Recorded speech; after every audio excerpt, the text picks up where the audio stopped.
Bonjour tout le monde! Aujourd'hui, on vous invite à la série Accès restreint à découvrir l'usine à bière du Ciboire au centre-ville de Sherbrooke afin de démystifier l'univers de la création de bière de microbrasserie.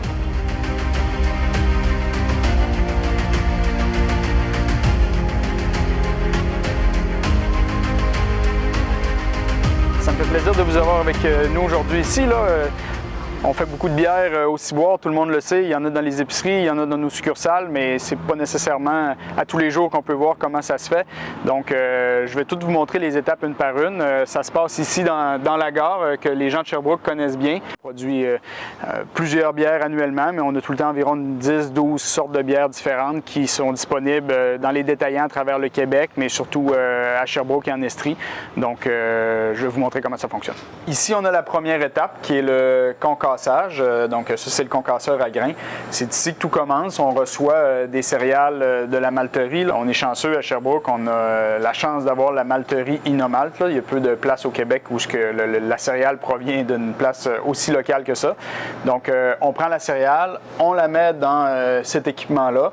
Puis le but est de concasser le grain d'orge qui a été malté pour pouvoir donner un meilleur accès au sucre qu'on va vouloir mettre en solution tantôt pour ultimement pouvoir faire la fermentation. La levure va fermenter ce sucre-là.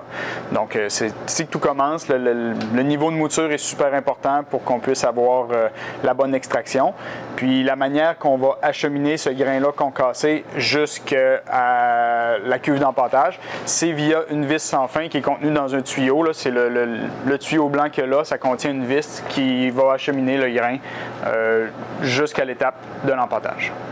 C'est le système de brasse en soi.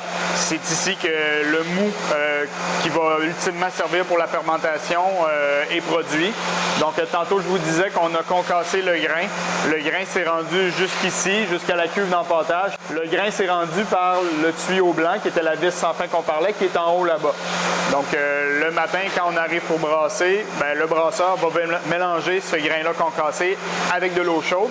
Puis l'eau chaude provient de la cuve qui est la plus à notre droite, qui est celle la plus haute, qui est un simple réservoir d'eau chaude. Donc, tout ça va être mélangé dans cette cuve-là. Maintenant, depuis peu, c'est un nouveau système qu'on a installé au début de l'été. Donc, c'est une espèce de bras mécanique dedans qui fait l'empâtage, qui fait le mélange, parce qu'avant, on faisait ça à main avec, comme le système au Ciboire Jacques-Cartier, ça se fait manuellement. Mais là, ici, les brasseurs sont gâtés. Les brasseurs vieillissent, fait que j'ai voulu qu'on s'occupe de l'équipe, fait qu'on a mis ça mécanique. Donc, ça se fait tout seul à l'aide d'un moteur. Puis, on va mélanger l'eau et le grain à une température précise pour que les enzymes contenues dans l'orge maltée puissent s'activer de façon efficace dans le but de pouvoir convertir l'amidon qui est contenu dans le grain d'orge maltée en sucre qui va servir pour la fermentation. Cette étape-là, l'empâtage dure peut-être une trentaine de minutes, puis après ça, tout ça qui donne une espèce de gros gruau, ça va peut-être rester là pendant environ 1 heure de temps. Une fois que cette conversion-là est faite, notre but, c'est d'aller chercher ce jus sucré-là qui s'appelle maintenant du mou. Le but, c'est de le soutirer de là, mais là, c'est un mélange, comme je l'ai dit, une espèce de gruau. Au fond, c'est une grille avec des toutes petites fentes, fait que quand on ouvre les valves qui sont sous la queue, ça va permettre au jus sucré, le mou, de s'écouler. La matière résiduelle qu'on appelle la drèche, qui est comme la matière solide de l'orge maltée, elle va rester là. Fait intéressant, là, une fois qu'on a soutiré le mou sucré, le résidu, la drèche, on la donne à un éleveur de porc au fait dans la région. Donc c'est intéressant, ça peut servir un bel exemple d'économie circulaire. Là. Lui, il peut nourrir des porcs avec ça, puis nous, on achète aussi sa viande pour nos cuisines. Fait que c'est quand même très intéressant. On utilise aussi la drèche dans les cuisines. Notre équipe de cuisine fabrique entre autres des croûtons avec ça, fabrique certains desserts qui ont déjà eu de la drèche. Dès qu'on soutire le mou sucré, le mou va être transféré dans la cuve qui est derrière moi, qui est la cuve d'ébullition.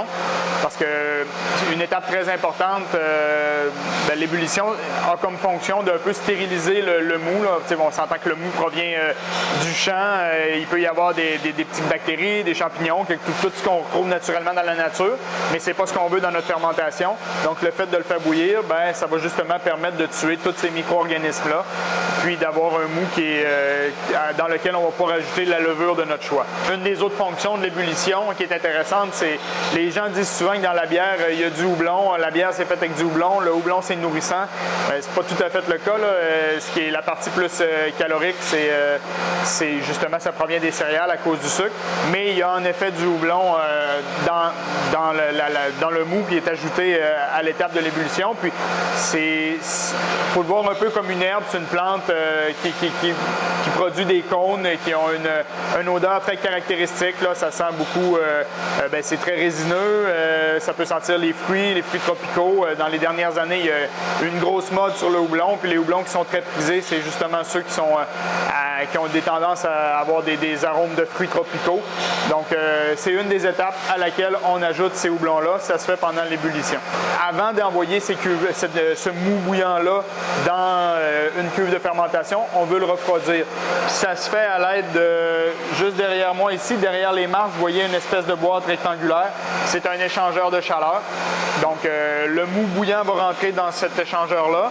Puis, on se sert de l'eau de la ville pour refroidir le mou et on envoie ce mou-là dans une cuve de fermentation. Fait que les cuves de fermentation, ce sont les 10 cuves qui sont, si on veut, le long de la voie ferrée. C'est dans ces cuves-là qu'on met le mou refroidi, mais qu'on met aussi la levure qu'on a choisie. Parce que tout dépendamment de quel type de levure, il existe des laboratoires qui fournissent de la levure. Nous, on s'approvisionne dans un laboratoire dans le bas du fleuve. Donc, on peut lui dire, OK, on veut une levure qui va nous donner une bière plus de type anglais, une bière d'inspiration belge.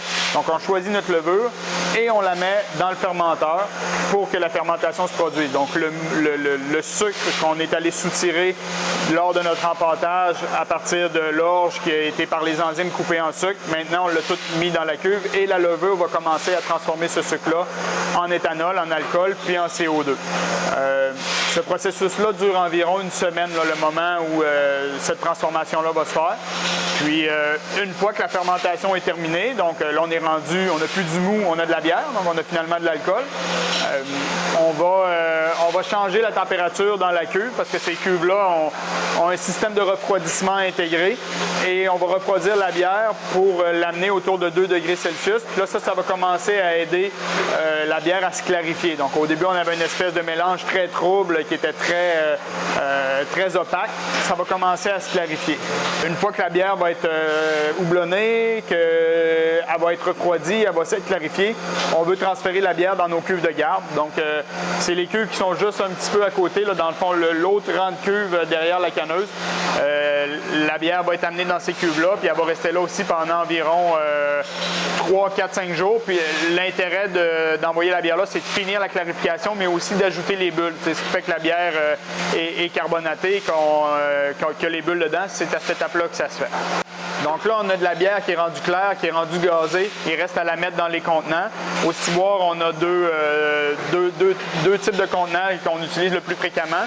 Il y a les barils de 50 litres. On va mettre la bière dans ces kegs-là, puis c'est dans ces kegs-là qu'on envoie la bière dans nos 3 succursales, de Montréal, celle de Jacques-Cartier, puis celle de Dépôt. On a aussi l'option de mettre la bière dans des canettes. Donc, vous voyez en ce moment, là, le processus d'encanage est en cours. Donc, on va relier l'une des cuves de conditionnement à l'encanneuse. Puis, notre équipe d'encanneurs va mettre la bière dans les canettes pour finalement l'acheminer dans nos différents points de vente. Certaines de nos bières qui se retrouvent en bouteille, puis un des types de conditionnement qui est très prisé de la clientèle, c'est le conditionnement en barrique, d'anciennes barriques, soit de spiritueux ou de vin. Donc, on peut prendre certaines de nos bières après la fermentation, puis les envoyer maturer pour 1 mois, 3 mois, 12 mois dans des barriques qui ont contenu d'autres types d'alcool auparavant. Ça amène beaucoup de complexité, puis c'est un tout autre monde, là, fait qu'on on en sort quelques fois par année au ciboire, là, ça donne des produits que les clients s'arrachent. Pour ceux qui ont trouvé l'information intéressante sur comment on fabrique la bière, là, on est même maintenant rendu qu'on offre des visites. C'est des visites qui contiennent, oui, des informations sur la fabrication de la bière, mais fait intéressant, là, avant qu'on fasse l'acquisition de la gare, on ne savait pas tout le passé, toute l'histoire derrière la naissance du domaine de la voie ferrée à Sherbrooke. C'est quand même très intéressant, là. C'est là que j'ai appris que fût été cette voie ferrée-là, probablement que Sherbrooke n'existerait pas à l'ampleur qu'on le connaît actuellement. Fait que ça, c'est très intéressant. Puis aussi, à la fin des années 1800, début 1900, il y avait quelques microbrasseries à Sherbrooke. Donc ça, c'est intéressant. C'est tous des sujets qu'on traite dans notre visite qui dure environ 1 heure. Il y a des dégustations de bière. À date, il y a plusieurs touristes qui sont venus en profiter. Fait qu'on invite les gens de Sherbrooke aussi à venir voir ça, là. Il y a plein de choses qu'on va vous apprendre, c'est certain.